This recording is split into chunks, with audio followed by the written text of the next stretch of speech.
সমস্ত ব্যাপার নিয়ে দুর্নীতি। বাংলায় নেপাল টেপাল সব জায়গায় যদি আপনি দেখেন, বাংলা সবচেয়ে দুর্নীতিগ্রস্ত রাজ্য। কি বলে? তো মহা মুশকিল ভাই। 2022-এর এসএসসি শব্দটা শোনেননি? নারদা জানতেন না, সারদা জানতেন না, সব জানতেন। অর্জুন সিং তৃণমূলে থাকলো বা বিজেপিতে থাকলো, আবার পুনরায় তৃণমূলে ফিরে গেল, এই নিয়ে আমার কোনো ইন্টারেস্টিং নেই। বাট দেবাংশু ভট্টাচার্য ডাইরেক্ট না বললে ইনডাইরেক্ট সেই চুরির ব্যাপারটাতে যাচ্ছে। ওই মার্চ 2024 পর্যন্ত আপনি জানতেন না অভিযোগ আছে? এসএসসি শব্দটা শোনেননি?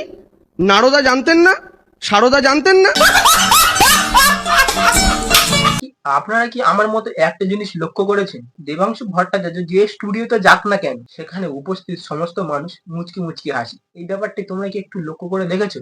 এই ব্যাপারটার কারণ কি? আমার কোনো আদর্শ নেই, কোনো ভ্যালু নেই।